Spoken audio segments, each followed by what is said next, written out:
Hey guys, Tony here from TnMGames, back at you with another video. Today I'm just going to be showing you guys the Super Street Fighter 4 Tournament Edition fight stick made by Mad Catz. This is the box they put it in. They're a little fancy box that, flips open.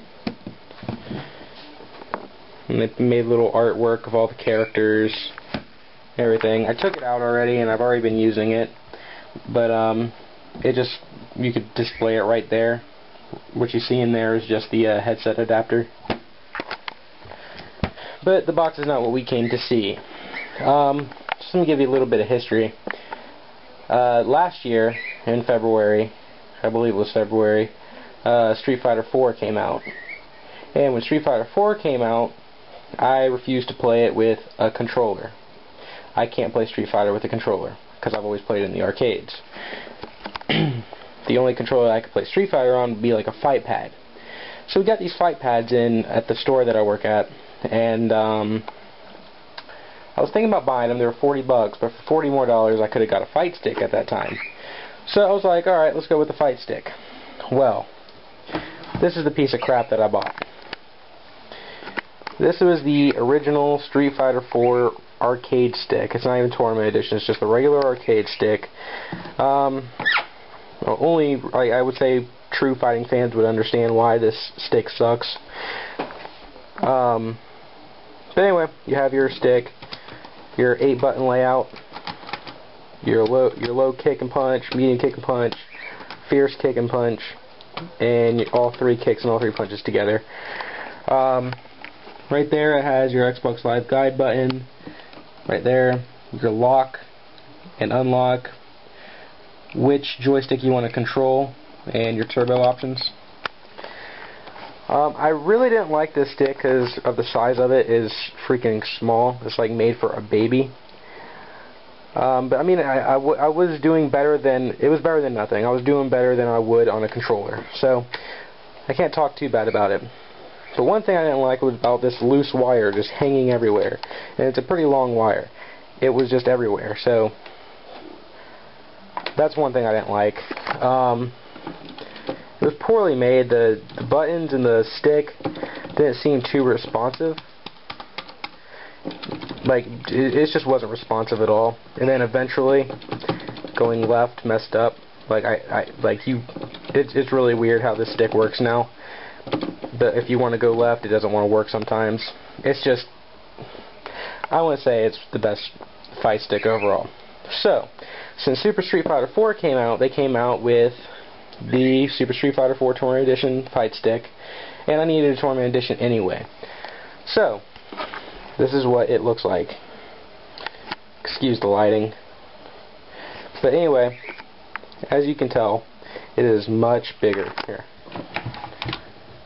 That's the size difference. Hold on. There. That's the size difference. Much bigger. Much bigger. But anyway, what makes this one better than this one is this is just, little piece of crap parts they put together. This is actually Sandwich parts, which is the parts actually used in an actual arcade machine. The buttons and everything. As you can see, it still has your Xbox Guide button, your joystick configuration, the lock and unlock, and all your turbo settings. I don't know if you can hear the difference, but check it out. This is much more responsive. Listen to the joystick on this one.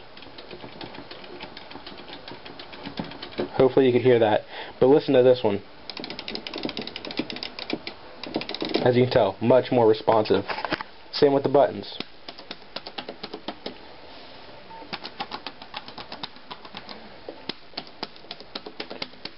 More responsive. I like the design on this one a lot better. Overall, this is a better fight stick. They also put a pretty good glossy finish onto it. The only bad thing about it, fingerprint's easy. But anyway, Mad Catz did their job with the Tournament Edition fight sticks. They're really good. They're really worth it. I can pull off so many things so much easier with this fight stick. And this is what all the pros use, such as Daigo and Justin Wong. They use the Tournament Edition fight sticks. But as I was complaining earlier about on this one with the whole cord issue, is on the back of it, well, there's your start and back button, which are actually arcade buttons on this stick, but on this one, just two little buttons. So they really went to work on this one. But anyway, on the back of it is this little storage spot, and there's your cord. Perfect storage. There's the USB cord right there. Perfect storage. Easy to close, and there it is. Just easy to put away. And the cool thing about this for you true arcade fans is if you use like a little desk or a little table that you put the arcade stick on itself, on the back of it, I'm going to put down the camera for a second, you actually get the option to take these off. You can unscrew them, and there's actually the screw hole inside of them to where you can actually drill it to a table to where it's more stable. But these foots are pretty, these feet, I said foots, my bad, but these feet, there we go, actually are pretty stable. It's really hard to move. I'll show you.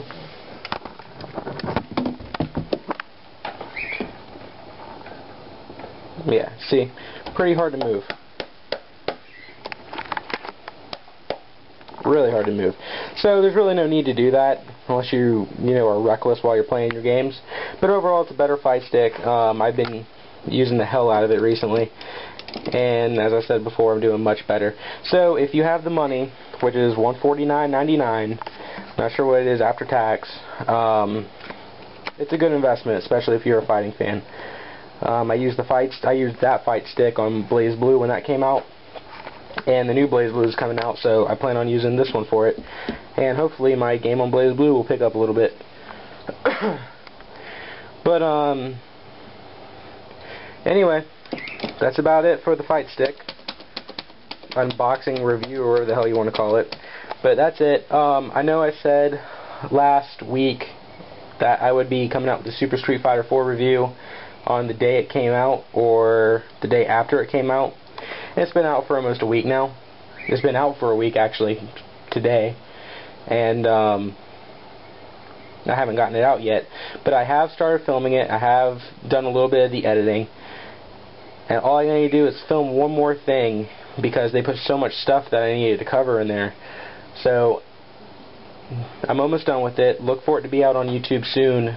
The review should be out tonight or tomorrow night at the latest, so hang tight with that. Alright, until then, this is Tony from TnMGames, and I'm out.